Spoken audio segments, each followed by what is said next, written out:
Shalom, saudaraku di dalam nama Tuhan Yesus Kristus. Bertemu lagi dengan saya Pendeta Novel Saragi. Firman Tuhan yang menyapa kita pada saat ini tertulis dalam Lukas pasal yang kedua, ayat yang pertama sampai ayat yang ketujuh. Namun ada baiknya kita bersatu dulu di dalam doa. Kita berdoa. Bapa di dalam sorga, terima kasih Tuhan Yesus buat waktu yang indah, buat hari yang indah, bahkan buat sukacita yang begitu luar biasa. Engkau hadirkan dalam kehidupan kami pada saat ini. Tuhan Yesus, satu kerinduan kami mau dengar-dengaran akan firman-Mu.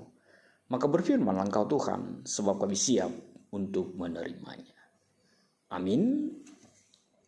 Shalom saudaraku di dalam nama Tuhan Yesus Kristus. Seperti yang saya sebut tadi, bahwa firman Tuhan yang menyapa kita tertulis dalam Lukas pasal yang kedua, ayat yang pertama sampai ayat yang ketujuh.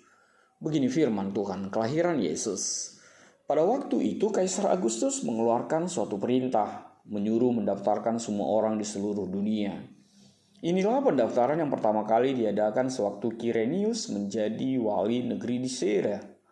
Maka pergilah semua orang mendaftarkan diri masing-masing di kotanya sendiri.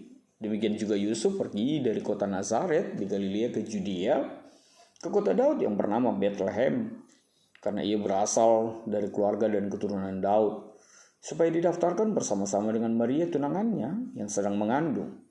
Ketika mereka di situ, tibalah waktunya bagi Maria untuk bersalin, dan ia melahirkan seorang anak laki-laki, anaknya yang sulung, lalu dibungkusnya dengan lampin dan dibaringkannya di dalam palungan. Maaf, karena tidak ada tempat bagi mereka di rumah penginapan. Demikian firman Tuhan. Saudaraku di dalam nama Tuhan Yesus Kristus, Shalom. Luar biasa. Kalau tema kita pada saat ini adalah Yesus Juru Selamat dunia. Setiap kita pasti begitu menantikan Juru Selamat yang bisa menyelamatkan kita, baik dalam virus-virus ini yang selalu menggerogoti kita, baik pun dengan suasana yang carut marut akibat suasana virus-virus ini dan lain sebagainya. Pasti kita memerlukan juru selamat, sama seperti ungkapan kita yang selalu mengatakan kuperlukan juru selamat. Saudaraku di dalam nama Tuhan Yesus Kristus, firman Tuhan saat ini menjawab kerinduanmu, menjawab pengharapanmu, bahwa juru selamat itu, Yesusmu, benar. Dia hadir, dia lahir, dia nyata, ada di dalam kehidupan kita. Amin. Ya, Yesus itu yang engkau nantikan, yang engkau rindukan, yang engkau harapkan, hadir, lahir di tengah-tengah kehidupan kita. Kisahnya seperti apa? Firman Tuhan menceritakannya dengan Lukas yang begitu luar biasa, walaupun dia tidak begitu dalam mengungkapkan tentang kelahiran Yesus sang juru selamat itu, tapi sederhana namun begitu kuat menjadi kekuatan untuk setiap kita mengimani Yesus sebagai juru selamat dalam kehidupan kita. Kenapa? Mari kita melihat apa yang dimulai dari pasal yang kedua, ayat yang pertama itu. Dikatakan pada waktu itu. Bukankah itu sebuah kekuatan? Pada waktu itu. Artinya apa? Lukas mau mengatakan bahwa kelahiran Yesus itu, kehadiran Yesus itu benar terjadi. Makanya penting sekali Lukas menuliskan pada waktu itu. Bisa kita memahaminya? Ya, sederhana itu saudaraku di dalam nama Tuhan Yesus Kristus. Kalau orang bertanya misalnya kapan itu terjadi? Oh, itu terjadi ketika, itu ada ketika, pada waktu, itu pasti sebuah penegasan. Dan itu tidak akan membantahkan apapun di tengah-tengah kehidupan kita. Artinya apa? Ketika dikatakan pada waktu itu benarlah situasi itu terjadi. Ada bukti otentik, ada bukti hidup, ada situasi yang benar-benar dinyatakan pada saat itu, pada waktu itu. Saudaraku di dalam nama Tuhan Yesus Kristus, dikatakan adalah ada seseorang raja dan seseorang kaisar yang bernama Kaisar Agustus. Benar, sebenarnya entah pun ini mengulang buat kita yang sudah lebih dahulu tahu bahwa Agustus itu adalah sebuah sebuah penganugerahan, sebuah ungkapan atau gelar begitu ya, sebuah gelar yang berarti Agustus itu artinya mulia. Bisa kita melihat, Anda tersentak, Agustus itu adalah mulia. Artinya apa? Kaisar Agustus itu dikatakan adalah pribadi yang mulia, pribadi yang luar biasa. Sebab memang namanya yang sesungguhnya adalah Julius Caesar Octavianus.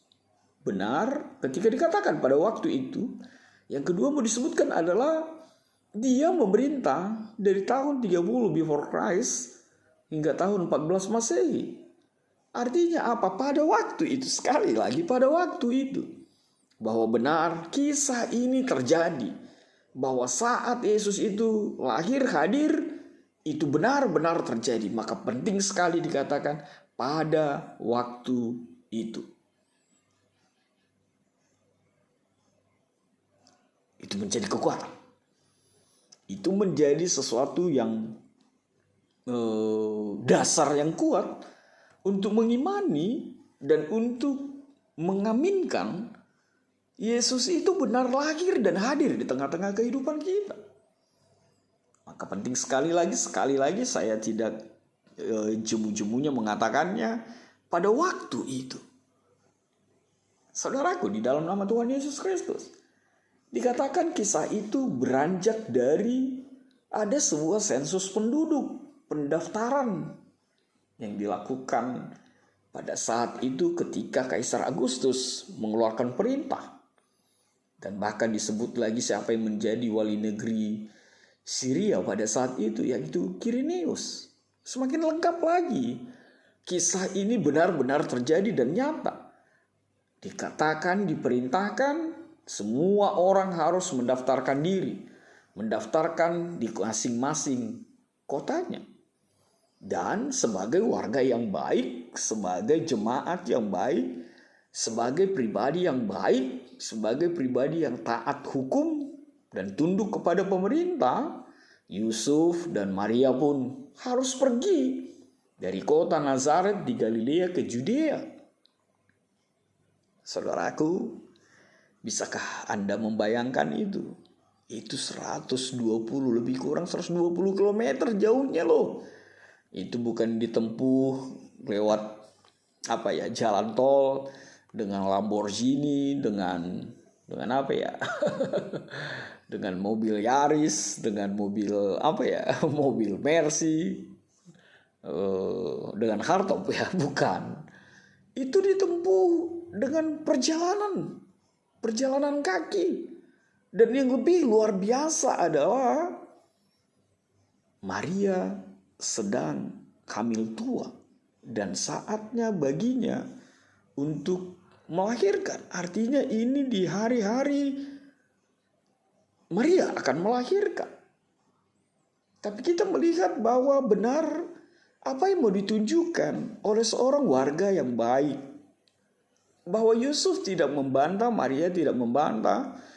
Tapi mereka mengikuti apa yang terjadi, apa yang menjadi perintah dari pemerintahan yang berkuasa pada saat itu. Bukankah itu menjadi sesuatu cerminan yang luar biasa juga bagi kita saat ini? Kalau disebut gak boleh mudik Natal tahun baru, ikutilah peraturan pemerintah. Gak apa-apa lah, kan bisa sekarang fit call. Gak berasa, ya bersabarlah. Kalau pemerintah bilang suntik vaksin, suntiklah. Gak usah diplesetkan. Pemerintah itu bikin program untuk macam-macam untuk memperkaya diri, untuk korup atau apa segala macam. Nggak usah lah. Bahkan ada lagi aliran atau ajaran yang mengatakan itu memasukkan chip ke tubuhmu. Diingatnya kisah situasi firman Tuhan yang mengatakan 666 dimasukkan chip dan seakan-akan itu akan mengendalikanmu. Gak usah percaya dengan hal-hal seperti itu. Itu bukan pekerjaan orang-orang yang diberkati firman Tuhan dalam kehidupan kita. Tapi sekali lagi saya tidak mau berpanjang dengan hal itu. Tapi Yusuf dan Maria menunjukkan bahwa mereka adalah pribadi yang taat akan pemerintahan yang berlaku pada saat itu. Lalu apa yang terjadi? Lalu apa yang selanjutnya mau dinyatakan oleh kebenaran firman Tuhan ini?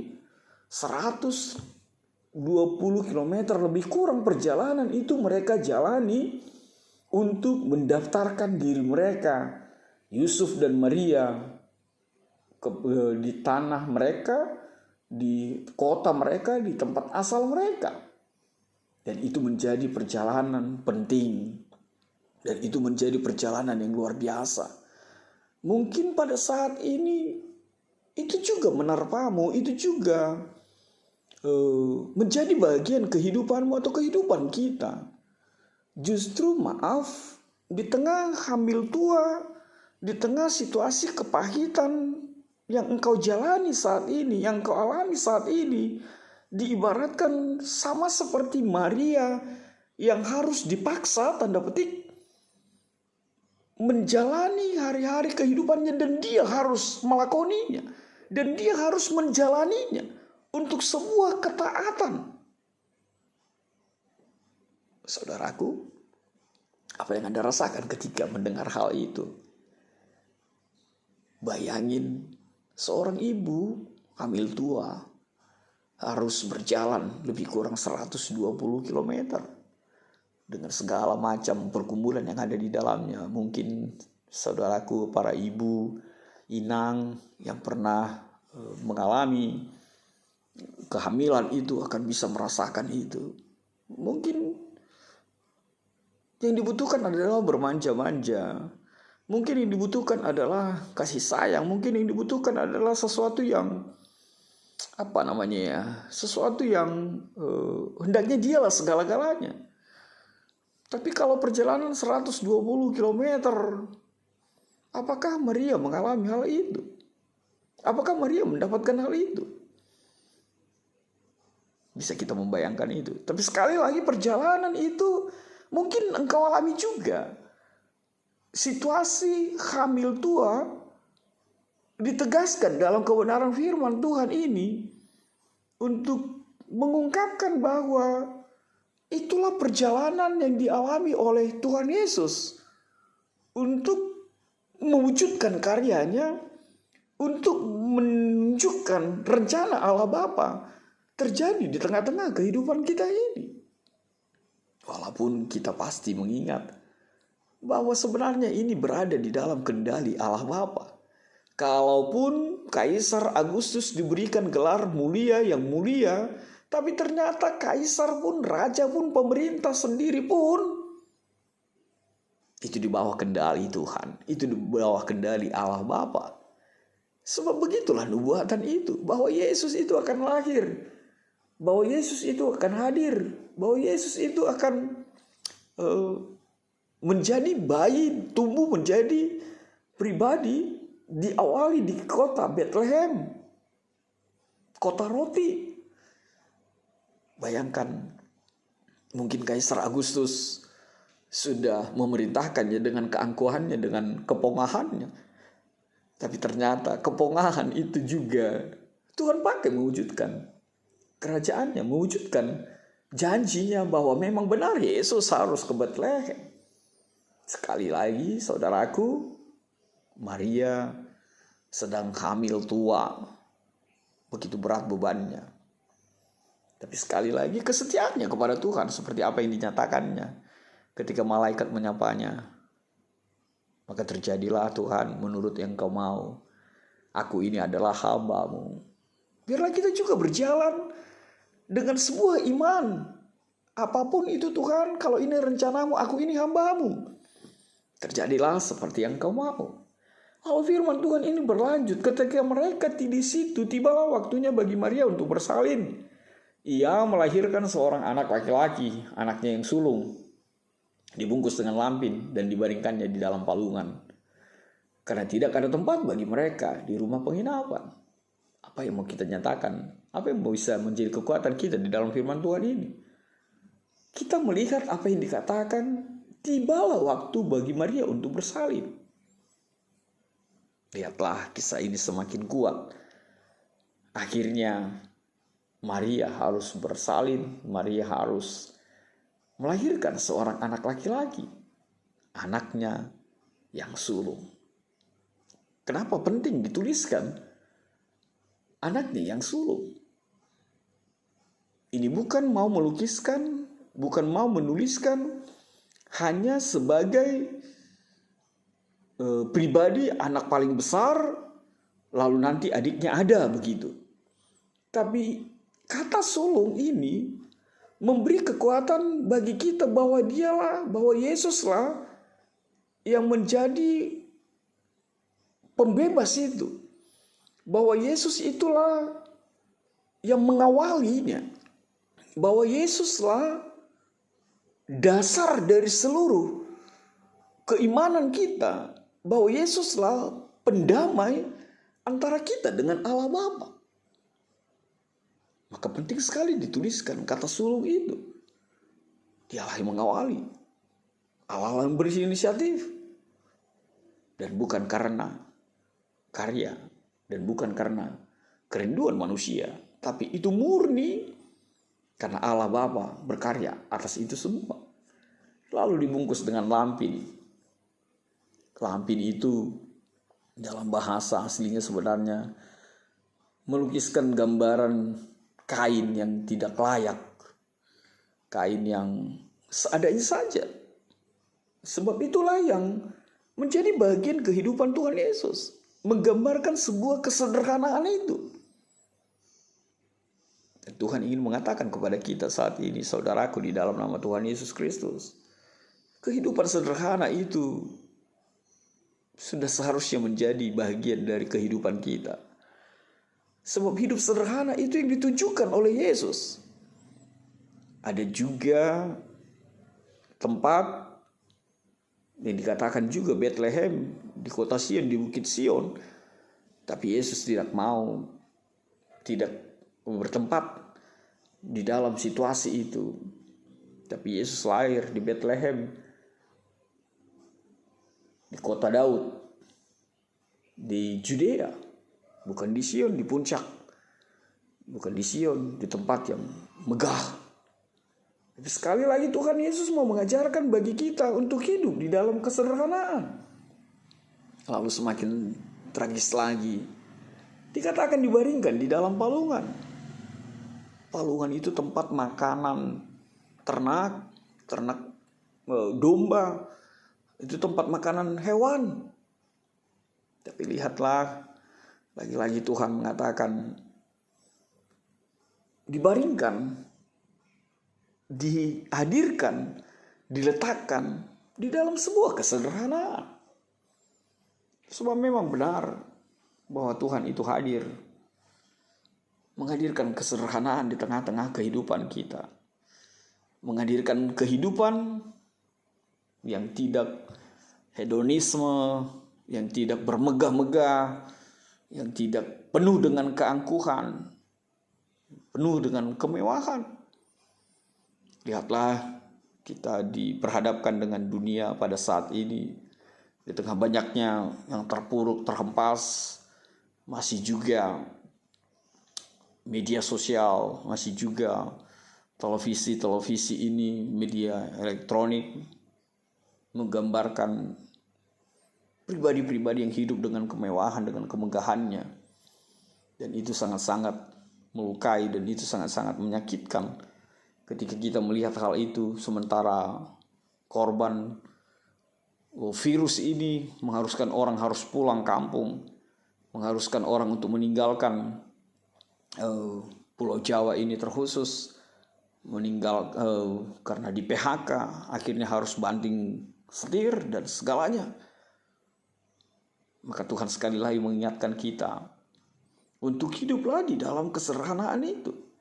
Mungkin saya bisa memulainya, jadi tidak hanya mengatakan saja, tapi memulai untuk hidup sederhana dalam kehidupan kita. Lalu apa yang terakhir dinyatakan oleh firman Tuhan ini? Dibaringkan di dalam palungan karena tidak ada tempat bagi mereka di rumah penginapan. Saudaraku, di garis bawahi, tidak ada tempat bagi mereka. Apa yang mau dinyatakan dalam kebenaran firman Tuhan ini? Benar, itu situasi yang benar-benar terjadi. Sebab rumah penginapan, sebab hotel atau apapun itu, semua pada penuh, semua tidak lagi memberikan tempat karena memang tidak ada tempat. Ketiadaan tempat itu Tuhan mau ajarkan bagi kita untuk sebuah kepedulian untuk orang-orang yang tidak punya tempat di muka bumi ini, untuk orang-orang yang tidak mendapatkan tempat. Saudaraku, firman Tuhan mau mengatakan kepada kita, berikanlah tempat itu buat orang-orang yang membutuhkan tempat itu dalam kehidupan kita. Dan itu menjadi kekuatan Natal di dalam kehidupan kita. Yesus juru selamat dunia. Kalau kita mau juga menjadi bagian menyelamatkan dunia ini, maka mulailah dari hal yang terkecil. Maka mulailah dari diri sendiri. Sebab tidak mungkin kita menyelamatkan dunia ini kalau kita tidak bisa menyelamatkan hal-hal kecil yang ada di tengah-tengah kehidupan kita. Maka apa yang bisa kita petik dalam kebenaran firman Tuhan pada saat ini? Yang pertama adalah Yesus benar hadir lahir di tengah-tengah kehidupan kita. Dia benar-benar lahir di Bethlehem. Sebab sejarah membuktikannya. Yang kedua, Tuhanmu adalah Tuhan sejarah dan Tuhan yang berencana dan Tuhan yang mengendalikan seluruh kehidupan kita. Dan tak satu pun terjadi kalau Tuhan tidak mengizinkannya. Lihat, Kaisar Agustus pun bisa Tuhan kendalikan mewujudkan rencananya. Kaisar saja pun bisa Tuhan setir untuk mewujudkan karyanya. Maka saudaraku, percayalah kehidupan ini juga seperti itu. Apapun yang terjadi dalam hidupmu, kalau bukan seizin Tuhan, itu tidak akan terjadi. Kalau apa yang ketiga, hiduplah di dalam kesederhanaan. Dan tetaplah sederhana, sehingga Tuhan mengasihimu dan mencintaimu dengan kesederhanaanmu. Yang keempat, apa yang terakhir? Natal itu bicara tentang memberi tempat. Maka maukah kita memberi tempat? Memberi tempat bagi orang yang membutuhkan. Memberi tempat di hatimu untuk orang-orang yang kamu benci, untuk orang-orang yang kamu kasihi. Memberi tempat untuk orang-orang yang selalu menyakitimu. Maafkan dia, ampunkan dia. Memberi tempat untuk berbagi. Berilah tempat itu. Jangan isi hatimu dengan sesuatu yang Tuhan tidak sukai. Jangan tempatkan di hatimu justru palungannya saja, justru sesuatu yang kotor saja. Tapi letakkanlah, berikanlah hatimu tempat Yesus. Maka Tuhan memberkatimu. Amin. Kita bersatu dalam doa.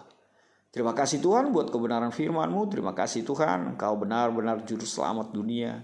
Engkau benar-benar hadir dan lahir di tengah-tengah kehidupan kami. Ini kami Tuhan Yesus, kami mau Tuhan selamatkan. Sebab itulah menjadi kerinduan kami. Sang penyelamat, sang pendamai, Raja damai itu hadir. Engkaulah itu Tuhan. Dan biarlah kedamaian itu terjalin antara kami umat manusia yang berdosa ini dengan Allah Bapa. Dalam kasih-Mu Tuhan Yesus, enyahkanlah virus corona ini. Amin.